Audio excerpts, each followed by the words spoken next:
السلام علیکم ورحمۃ اللہ وبرکاتہ۔ ایک بہت ضروری اور اہم معلومات وہ یہ کہ حضرت ابراہیم علیہ السلام نے جب حضرت اسماعیل علیہ السلام کو ذبح کرنے کا ارادہ فرمایا تو چھری چلائی آپ نے۔ جب چھری چلائی تو اللہ رب العالمین کا کرم کہ جبریل امی کو بھیجا، انہوں نے حضرت اسماعیل علیہ السلام کو صحیح سلامت نکالا اور ان کی جگہ پر ایک مینڈا لے آئے، تو اس مینڈے کو ذبح کر دیا گیا۔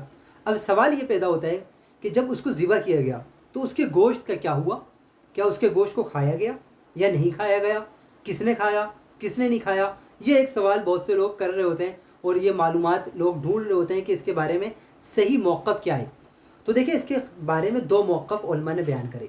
ایک تفسیر روح البیان میں وہ یہ موقف موجود ہے کہ جب حضرت ابراہیم علیہ السلام نے ذبح کیا اور مینڈا آ گیا حضرت اسماعیل کے بدلے اور آپ نے چھری چلا دی، تو اس کے بعد ہوا یہ کہ پچھلی امتوں میں یہ جائز نہیں تھا کہ قربانی کا گوشت کھایا جائے یا جو چیز بھی اللہ کی نظر کی جائے اس کو کھانا جائز نہیں تھا، بلکہ ہوتا یہ تھا کہ جس کی قربانی قبول ہو گئی تو اس کی علامت یہ ہوتی تھی، ایک آگ آتی تھی اور وہ آگ آ کر اس کو لے جاتی تھی، جس کی آگ لے گئی اس کی قربانی قبول ہو گئی۔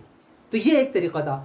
تو تفسیر روح البیان میں اسی طرح ہوا کہ آپ نے جب ذبح کیا تو ایک آگ آئی اور سر کے بدلے اس جانور کے باقی جو مینڈے کا جسم تھا اس کو لے گئی، اور یہ اس بات کی دلیل تھی کہ اللہ رب العالمین نے حضرت ابراہیم علیہ السلام کی قربانی کو قبول کر لیا۔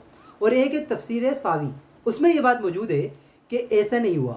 انہوں نے دلیل یہ پکڑی کہ کیونکہ وہ مینڈا روایات میں آتا ہے کہ جنت سے لایا گیا تھا، اور جو جنت سے چیز آئے اس کو آگ نہیں چھو سکتی، کیونکہ جنت کو دوزخ کا تعلق ہے آگ سے، اور جو ہو جنت کا اور جنت میں رہتا ہو تو وہاں پر تو آگ کا تصور نہیں ہے، تو اس کو آگ نہیں چھو سکے گی۔ تو انہوں نے کہا اس کو آگ نے نہیں کرا، بلکہ ہوا یہ کہ جب اس کو حضرت ابراہیم علیہ السلام نے ذبح کیا تو ہوا یہ کہ اس کو پرندے وغیرہ آ کر کھا گئے تھے اور آگ نے اس کو نہیں کھایا، لیکن خود نہیں کھایا حضرت ابراہیم علیہ السلام نے، کیونکہ ان امت میں اور ان شریعت میں یہ جائز نہیں تھا کہ قربانی کا گوشت خود کھایا جائے۔ یہ تو قربان جائیں پیارے آقا سرکار دو عالم رحمت مجسم صلی اللہ علیہ وسلم کی ذات پر کہ آپ کا صدقہ ہمیں ملا کہ ہم قربانی بھی کرتے ہیں اور اس کا گوشت بھی مزے سے کھا رہے ہوتے ہیں۔ یہ پیارے آقا کا کرم ہے، ان کی رحمت ہے، اور امت محمد رسول اللہ صلی اللہ علیہ وسلم پر اللہ رب العالمین کی خاص عنایت ہے، پہلے ایسا نہیں تھا۔ تو یہ دو موقف ہیں علماء کے۔